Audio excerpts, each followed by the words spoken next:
Hey YouTube, Stores Academy here. I'm Dav, I'm Dax. and this is a feature match of round 2 at locals.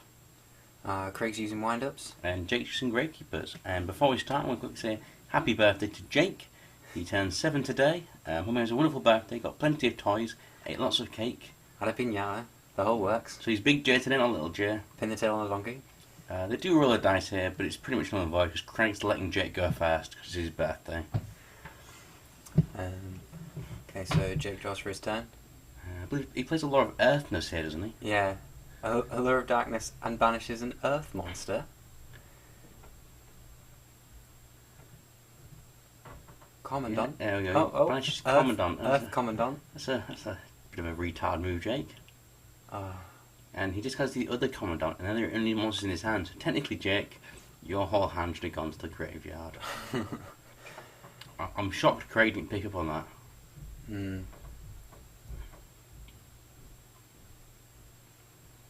So he sets Fiendish Chain and something else there. And Tour Guide. I think here's the best time we would. Yeah, he should have played Fiendish Chain. Fiendish Chain. There's no doubt he should have played Fiendish Chain. We've been a dead tour guide, knows it. Assuming Zen lens. Yeah, dead Tour Guide in the deck. And I think the Jake just takes this 2000 damage here.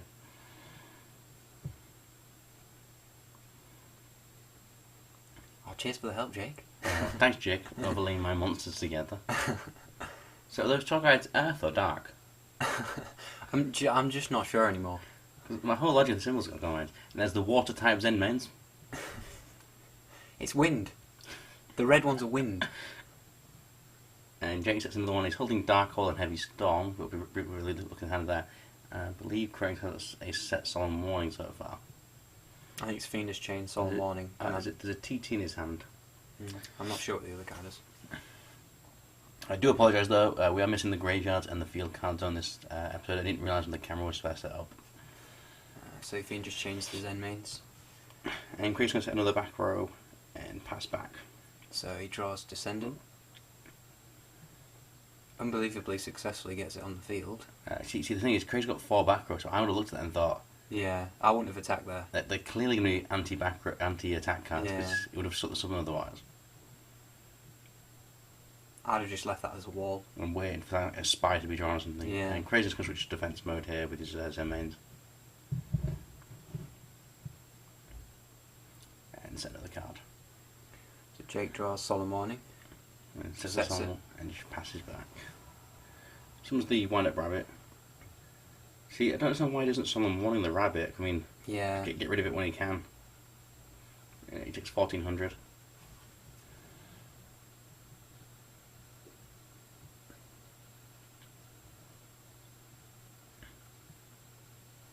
And that's really Craig's turn. Yeah. Was that Book of Moon? It's quite funny though, because everyone like Boja rants there's too much anti-backer in this game. It seems like there's a lot, doesn't there? 4 back row to 4 back row. I can't believe that Descendant hit the field. That 4 back row. And Jake's just struggling for monsters here, and Yeah. there's a wind-up magician from Craig. Attacks for 600, then 14. He finished change chain of the rabbit. He shouldn't have done that. He Takes should have 600. done the Magician. He's going to train the rabbit now. Because it was obvious that he was going to do Magician. No, but then he could have Solemn Warning the Magician effect. He's got Solemn Warning. So, Right? yeah, so why isn't he Solemn wanting the... Oh, but he's holding the Dark Hole. He's probably going to let him get the shark so he can Dark Hole next turn. Yeah. Keep the warning for a later play.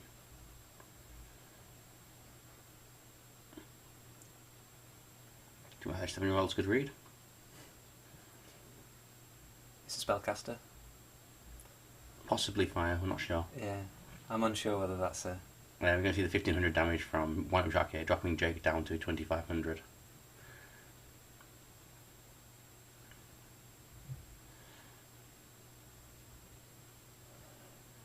Is it Jake's go? No? Oh. What's he doing? Craig is just making sure he's got his clear sorted out, and he's going to pass back here. And Jake draws the Mythic Stardust.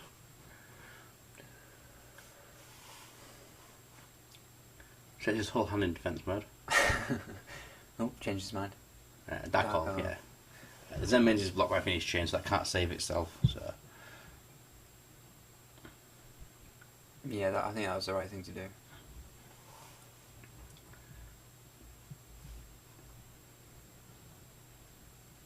Drake's trying to consider what his best play here is. See, in my eyes, I think Storm's a good play. 'Cause, I mean, yeah, sure, he loses his 2 back rows, but Craig would lose a lot more in this situation. He's going to have to play the Stardust. Yeah, but if he heavy stormed now, doesn't Malefic Stardust's effect protect Necro Yes, Valley? yeah, it would do, yeah. So why don't you heavy storm? Well, Craig hasn't let the summon go through yet, so he could have an out to it.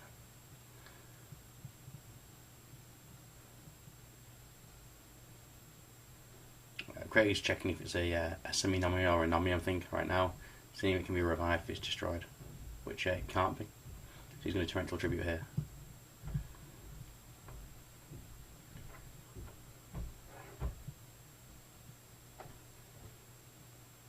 I'm going to see a Heavy Storm here, and I think this is a horrible play to do. Tries to Starlight Road his Heavy Storm. And of course... why did he do that? He's trying to get a monster on the board, he's desperate for a monster. And Craig, I believe, is just going to do his Solemn Warning, which will negate the Starlight Road. And then wipe the field. And then wipe the board out, meaning Jake now has no back row and no Stardust.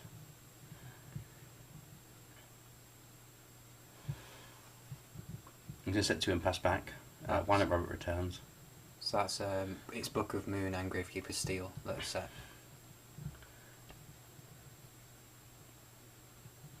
He's going to wind up Rat and use its effect. Doesn't he have a Book of Moon face down? Yeah. I don't know why I didn't Book of Moon the Rat straight away then. He's going to banish his Rat to trigger the Magician's effect. And good play here by Craig, brings up the wind up Warrior. And Warrior's effect will boost Rabbit to level 4. It's a really good play by Craig. Yeah, that was definitely a good decision. Jake is complimenting the Book of Moon here, but decides not to. I feel like Jake's been really passive with his back rows in this game. Yeah, he just doesn't seem to want to activate anything. And Craig's going to knock him down to 200 life.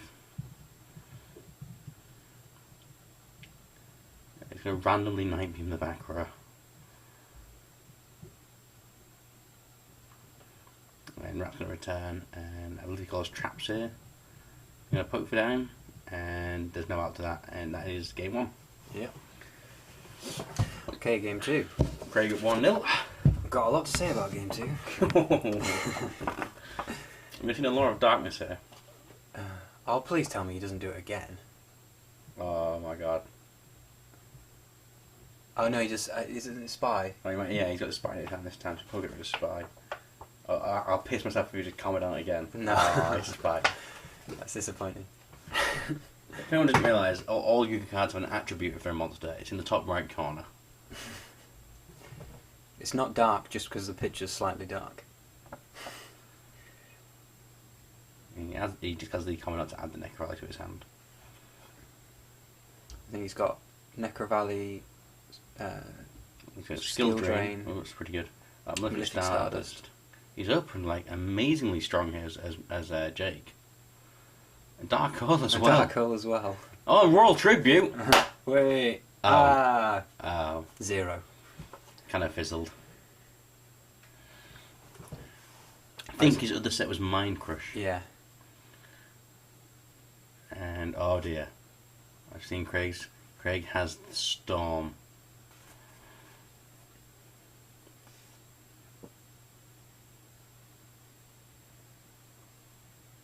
Craig's complimenting the Heavy Storm. Heavy Storm right now would cripple Jake in this game, I think. Losing both his Skill Drain and his Mind Crush. Don't know what that was about. That's Jake trying to remember what's in Craig's hand. In the order I can hear Jake mention 2 of them, but he forgets all the others. We see a Mind Crusher. I think he calls Tenki, doesn't he? Yeah. Yeah. And Craig doesn't reveal his hand, which is a bit of an error in play there, but we can see it, so it doesn't really matter. No one cares about Jake.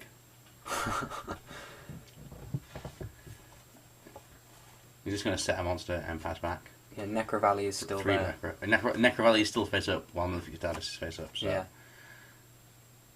He doesn't choose to attack this time, because he knows Craig has a dimensional prison. Drew Book of Moon. So he's going to attack here, baiting out the dimensional prison, and then book his own Malefic Stardust. That's a fairly competent play by Jake for a change. That was so harsh. Although Craig does have an MST face up, I don't know when MST the Necro Valley then. What was he doing then? Mirror Force. And it is a wind up rat face down. Yeah. And Jake is starting to look like in a strong position. And there's the MST. I would have used the MST on the Necro Valley while the Stardust was face down. Yeah. And we're going to do ILT by Jake here. Fiendish, Descendant and Descendant. I would be looking at taking Descendant here. Yeah, you can't. He's got no other monsters. You have to take He Descendant. needs to put some pressure on the board here while he can. He struggled for monsters in both games. Oh, okay. He's taking the Fiendish chain. Maybe he thinks Stardust is enough. But he knows he's got dimensional. Oh, I know he hasn't got it anymore, has he? He's going to attack for 2,500. That's gone through. Dropping her to Craig down to 5,500 life.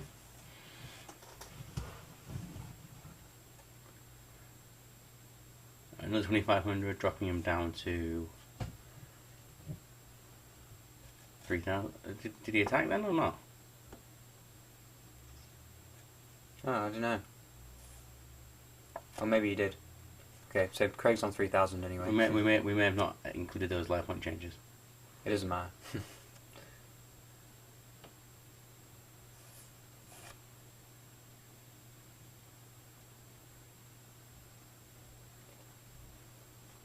Goes to another background pass back. The Exile Force Pro player there. I can't believe he main decks that. And we are going to see the Descendant. I successfully hit the board again to 4 back row. So attack for 2,000.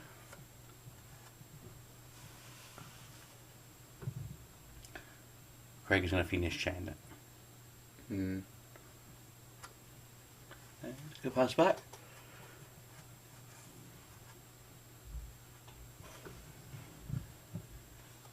And Jake is going to try and summon another Malefic Stardust Dragon. And you see the Chancellor Tribute there. Where was the Starlight Road that time?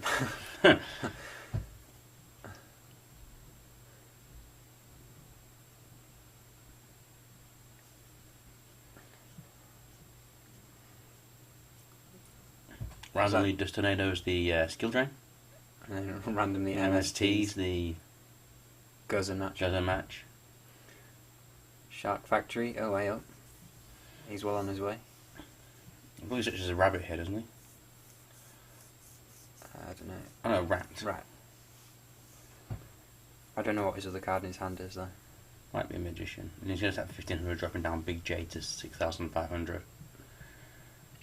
Yeah, Craig's on 3,000, just to remember.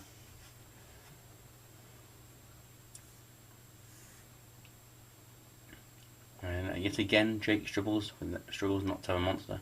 The MST's here, just the one. I think this was the wrong play. I think you should have held on to the MST. Yeah. Well. Craig was the rat here, and he had the torrential. But Craig Starlight has the Road. Starlight Road. Oh dear.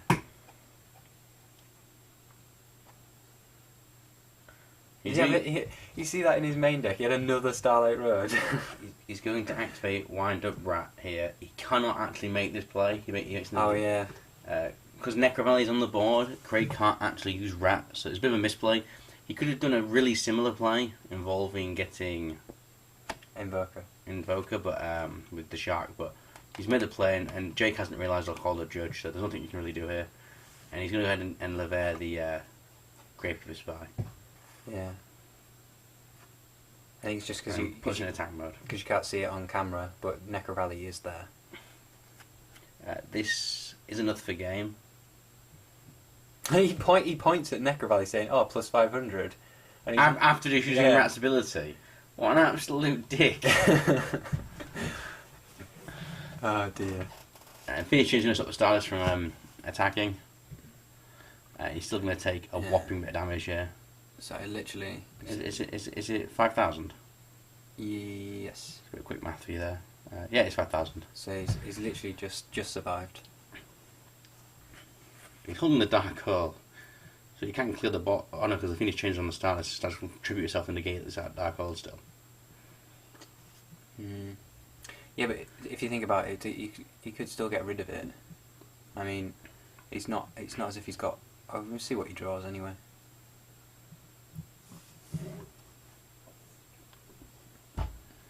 He's got the choice of getting rid of it whenever he wants. I mean, I see a Maestroke off camera there. Maestroke. That's Craig's love of immovable objects. And we're going to see duality here. A Commandant, a Recruiter, and a Spy. Oh, it's easy choice here. Take the Spy. Yeah. Then you could Dark Hole, get rid of the Stardust. Set the Spy, and then nothing would be able to kill it because it's got 25 defense. Get a Descendant. Yeah. And then... Yeah, you could pull this back. It's good position here. It's just Dark Hole, get rid of the Stardust, get it out of the way. And then make your plays. Oh, okay. No, don't do that. I think this is the second misplay by, second error. And third if you count the Allure of Earthness. Yeah. You retard, Jake. This is a bit of an awkward one to explain.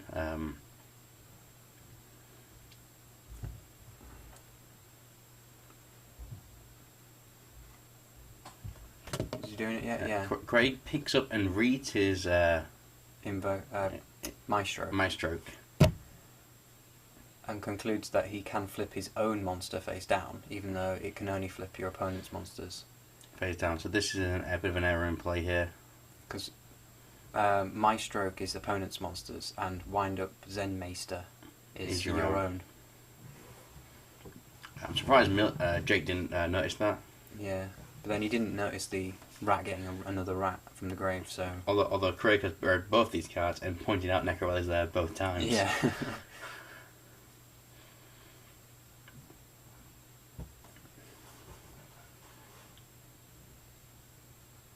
And then for some strange reason he detaches to bring back the rabbit he just banished. I think he's going to try to go for game here, but he's forgot that Gravekeepers Spy has got 2,500 defense, which Jake does point out to him.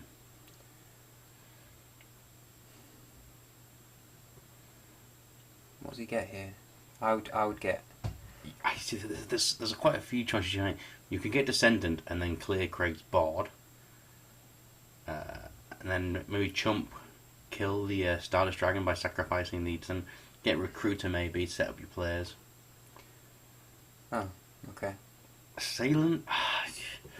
See, I think I'd have got Recruiter, and then added,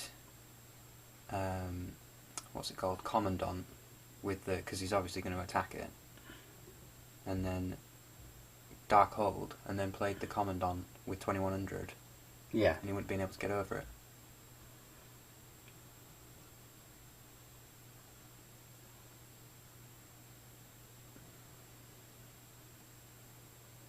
Craig can turn his lever to defense mode. And time on the round has just been called. Jake is turn 1.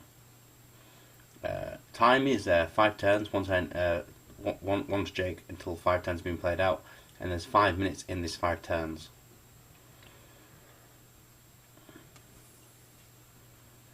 I think here you should try and just kill the Jin and Lever and make Craig banish his rabbit.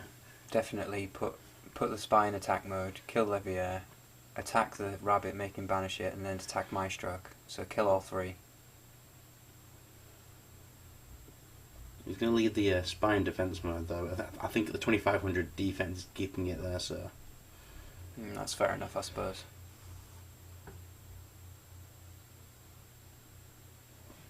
Craig's going to drop down to 2,800 there. Yeah. It's 5-3, but we've got to take off 2,500.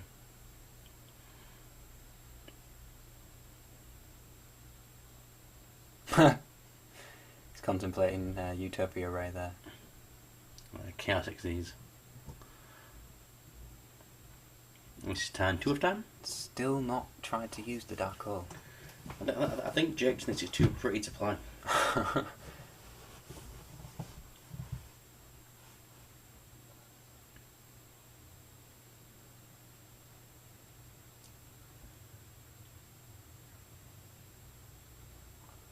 Craig's looking for his options here. Polaris, which he can't do because of Necro Valley. So he picks it back up.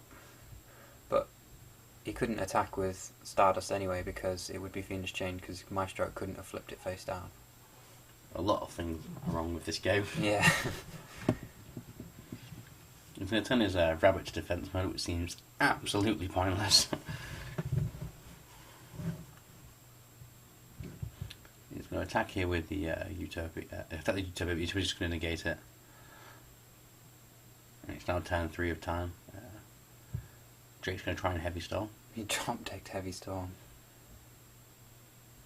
Craig must want his back row because he chooses to sacrifice his Stardust. I don't know what it is. Yeah, he's going to try and punch the rabbit, but he's going to banish it, and then he's going to try and punch the lever. And it's now turn 4 of time. And the life points are 1,500 to 2,800.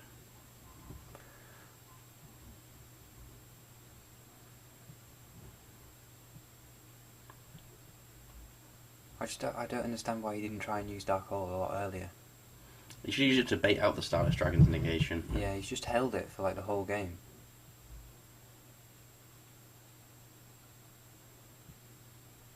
Now we see Craig's Dark Hole. Dark Hole.